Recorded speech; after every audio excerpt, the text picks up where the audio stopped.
Hey, it's Alan, and I just wanted to let you know that you can now listen to the ongoing history of new music early and ad-free on Amazon Music, included with Prime.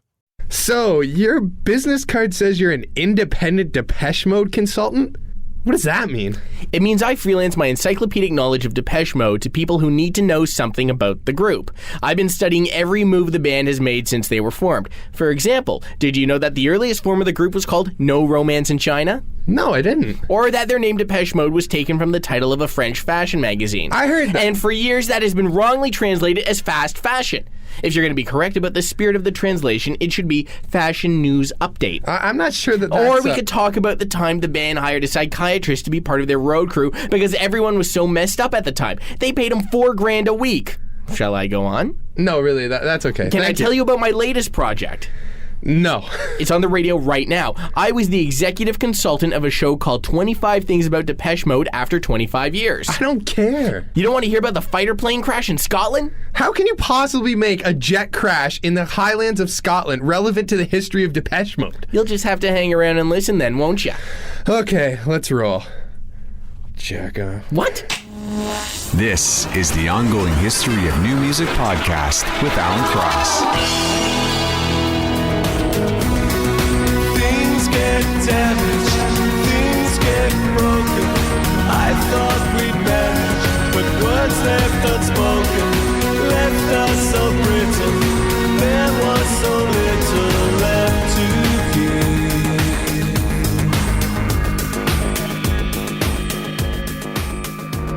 give. Depeche Mode and Precious, their first single from their 2005 album Playing the Angel, which is their 11th studio album.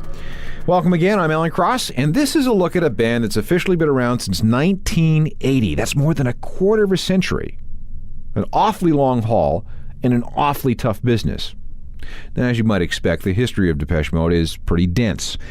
And in the interest of symmetry, this show will contain 25 random facts about Depeche Mode from the last 25 years, presented in a very miscellaneous order.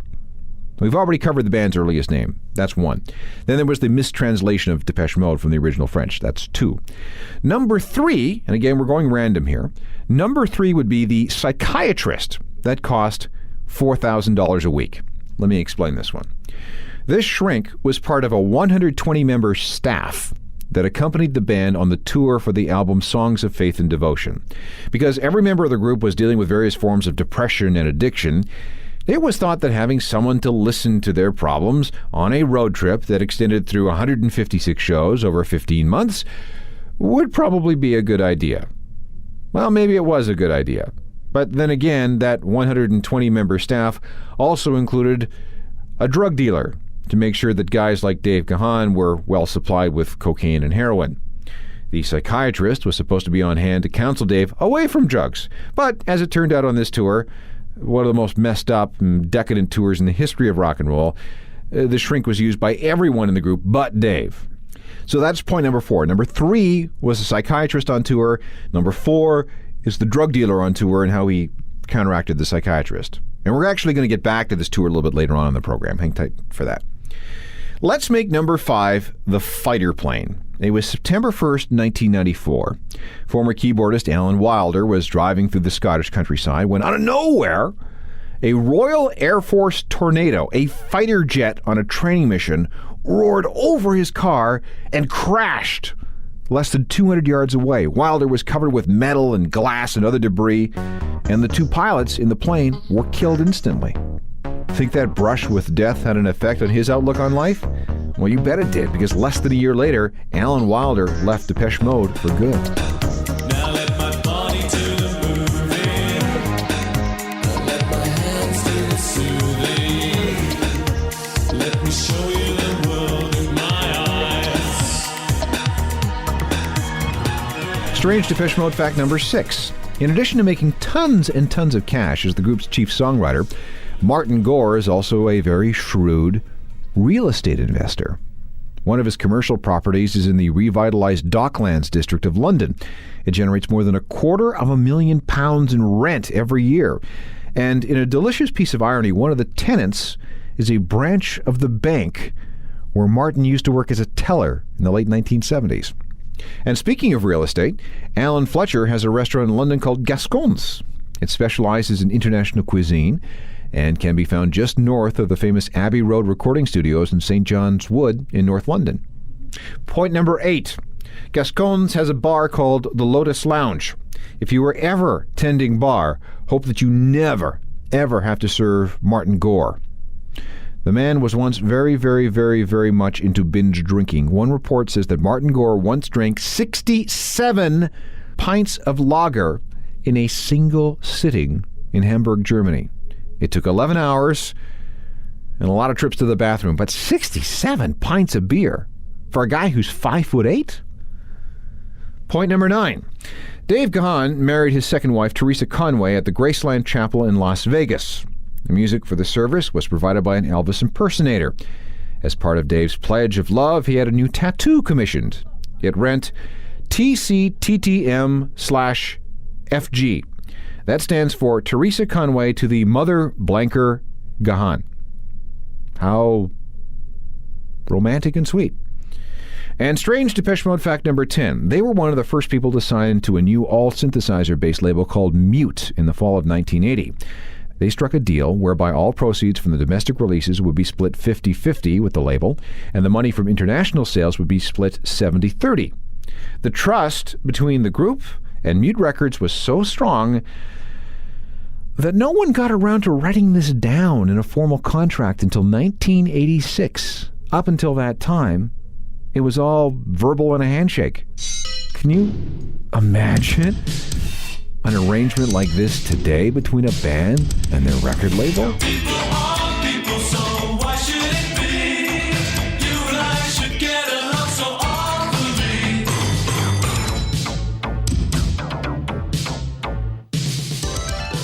Fact number 11. Depeche Mode began as a gospel group. Andrew Fletcher and founding member Vince Clarke were born-again Christians as teenagers. Martin Gore and Dave Gahan, both essentially pagan unbelievers, were drawn to Andrew and Vince because they liked the hymns and devotional songs that they had heard Andrew and Vince sing. Are they religious now? Well, let's just say that spiritually both are, they've kind of lapsed, if you know what I'm saying. Fact number 12. Guitars and real drums have gone in and out of favor with the band. And there was a long stretch in the middle part of their career where everything was electronic, 100% synthesized. But back in the very beginning, which would be the late 1970s, guitars did figure into Depeche Mode's sound. Here's Dave. 2 reasons, really. One, we felt that guitars restricted us. The sound of the guitar is very limited. And we found synthesizers very, very interesting, just the sounds that you could get on them. And secondly, we had a lot of problems, sort of transport-wise, getting somebody to take us around with all our amplifiers and things for the guitars. And we could just take the synths under our arms on a train and just turn up and plug direct into a PA system, and it was just a lot easier in the early days. And when it rains, you're shining down for me, and I just can't get enough, and I just can't get enough. Just like a rainbow, you know you set me free, and I just can't get enough. And I just can't get enough. Items 13 through 18 have to do with the gargantuan excess of Depeche Mode's world tour that began in 1993 and extended through 1994. This was the unbelievably decadent Devotional Tour. Item 13. Each night, up to 20 of the most beautiful women in the audience were invited into special backstage VIP areas and hotel suites that were outfitted like the set of a porn movie. We could go deeper and talk about some of the S&M allegations that were made, but it's hard to separate legend and myth from reality, and this is kind of like, a family show from time to time. Everyone was so drunk and or high that there's no reliable record of actually what happened backstage or in the hotels. We do know, however, that some of these ecstasy-fueled parties lasted up to 3 days. And in case you were wondering, they flavored liquid ecstasy over pills. Item 14 is verifiable. September 8th, 1993. Dave Gahan and touring keyboardist Daryl Belmonte are arrested and jailed after Dave punched the concierge of a Montreal hotel in the mouth. This was precipitated by a loud party in one of their suites, which generated so many complaints that the hotel cut their power. This is a related item. November 4th, 1993, Martin Gore was arrested at the Westin Hotel in Denver after refusing to turn down the stereo at 4 in the morning. Back up to October 8th for item 16. October 8th, 1993. Dave is removed from backstage at a show in New Orleans by paramedics after he suffered a heart attack. He actually had a heart attack mid-show, but he somehow managed to finish the set. We might as well include the time in July of 1994 when he fell 12 feet off the stage in Indianapolis and broke a bunch of ribs. Item 17. One of the bands who opened for Depeche Mode on this tour was a group called Miranda Sex Garden. They quit the tour after the audience pelted them with rotten meat and dog excrement after one particularly bad show. And item number 18 deals with the aftermath of that tour. During the South African leg, Alan Wilder was diagnosed with kidney stones and then gallstones. After his sister died of stomach cancer, Andrew Fletcher teetered on the verge of a nervous breakdown and actually left the tour to seek treatment. Meanwhile, Martin Gore had a grand mal seizure during a business meeting. Too many drugs, too much drink. Dave Gahan's drug use was so severe that he pretty much stopped eating. At one point on this tour, he weighed slightly more than 100 pounds. And he got so stoned one night that in response to a journalist's question, Dave bit him on the neck. And then he almost killed himself, but we'll get to that later. Bottom line, touring with Depeche Mode in the 80s and 90s was not for the faint of heart.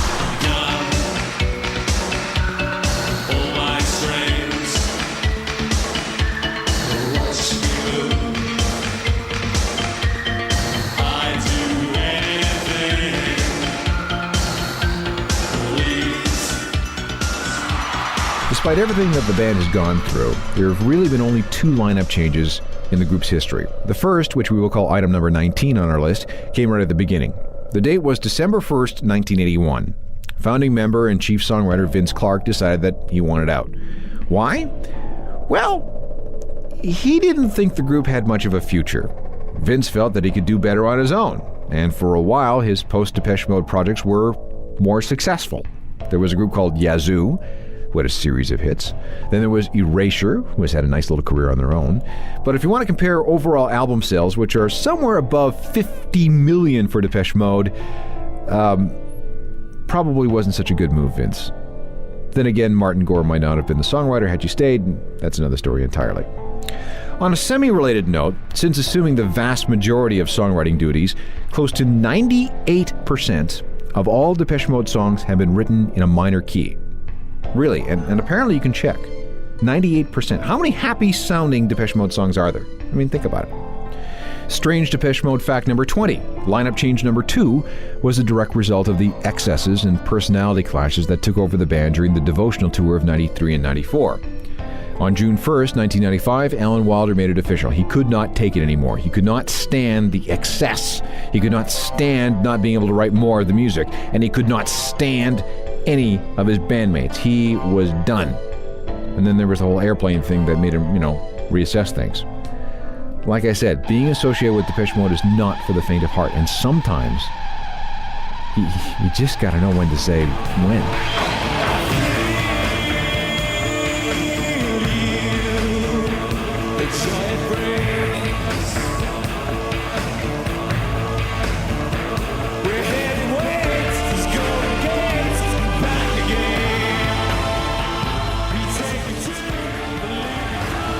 When we come back, the final 5 strange Depeche Mode facts, and most of them have to do with Dave, one of the most self-destructive frontmen in the history of rock.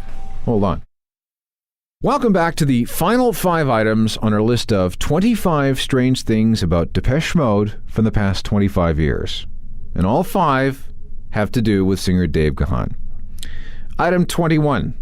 Dave has had some issues regarding his parentage. When he was 3, his parents divorced and his mom remarried. Stepdad was then presented to Dave as his real dad. Stayed that way until he was 10, which is when he found out the truth, and that really messed him up for a while. Which leads us to item number 22. As a teenager, he went to juvenile court 3 times for things like stealing cars and vandalism.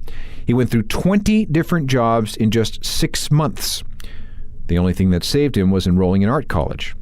This relates to item number 23. After 3 years, he ended up with something called a British Display Society Award, which means if the singing thing ever falls through, he is qualified to design display windows for stores with, mannequins and stuff.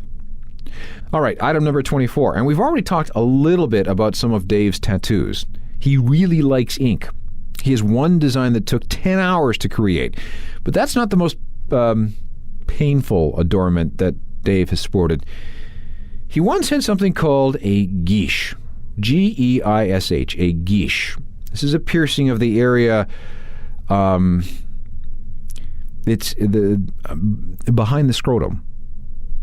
I know, but David heard that it was the most erotic place to be pierced.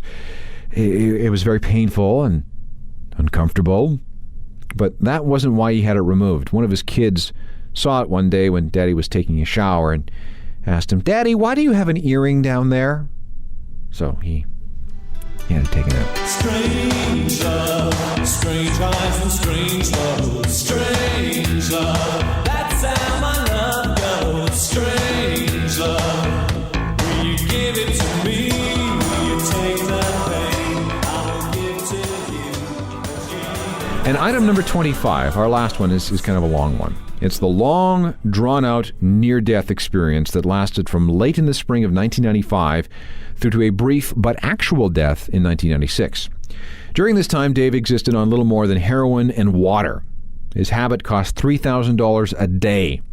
He became so spaced out in his apartment in Santa Monica that he spent long hours in conversation with his collection of stuffed animals. He apparently carried on deep conversations with a particular Bugs Bunny doll. It was when Bugs started contributing to the conversations that things began to really get weird. There was also a doll called the Tin Man, who apparently had some interesting things to say, too. He did leave the apartment occasionally, usually just to check the mail, but every time he did, he had a .38 revolver tucked in his pants. After a trip to rehab in Arizona, yes, he did need rehab, he returned to his house in Los Angeles only to find that it had been looted in his absence. 2 suicide attempts followed, and there was a period in a psychiatric ward when it was discovered he was cutting himself with a razor blade. Everything came to a head on May 27, 1996. After flying back to L.A. after trying to record some stuff with Martin Gore in New York, Dave checked into the Sunset Marquis Hotel in Hollywood and began injecting a mixture of cocaine and heroin. At 1:15 in the morning of the 28th, an anonymous woman called 911 and an ambulance rushed to the hospital. Dave was found on the floor in full cardiac arrest. He was, for all intents and purposes, clinically dead for 2 full minutes. He now says he remembers a vision of his wife screaming at him to come back to this plane. He also remembers a loud voice saying something like, "This is wrong! You don't get to decide!" And then suddenly he was back on Earth. This was the low point, but from what we can tell, Dave began to get his life straightened out after the summer of 1996, and now is healthier than he's been in decades. In fact, I can give you a date. Dave has not had a drink or taken any drugs since June 6th, 1996. He's now running 4 times a week and has a nice apartment in the West Village area of New York and is with Jennifer, his 3rd wife. And how do we know what really got Dave clean? The American government said, "Look, dude, if you don't go into rehab, and if you don't stay straight for 2 years, and if you don't submit to regular drug testing, we will take away your green card." Well, guess what? That threat was so scary that it scared him straight.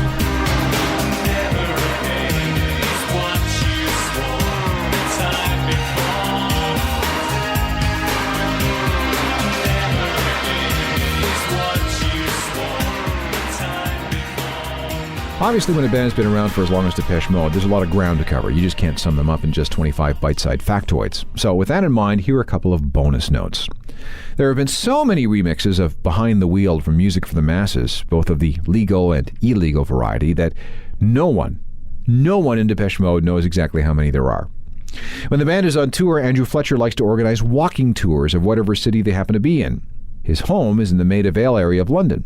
And speaking of which, Martin Gore lives in Santa Barbara, California, which is where his ex-wife now owns a spa. So we got Martin living in California, there's Dave in New York, and Andrew in London. When they're on the road, Martin and Andrew share a dressing room. Dave gets his own. That owes more to Dave's need to be away from the temptations of backstage life than anything else. 3 members of the band were once beaten up by a group of Hells Angels outside a bar in Madrid. Apparently it was Dave's fault for looking at a biker girl kind of funny. And one more. No one, including the band, their record company, their management, and their families, can believe that after all this, Depeche Mode is still together. And now that I think of it, neither can I. Technical production for everything is by Rob Johnston. I'm Alan Cross.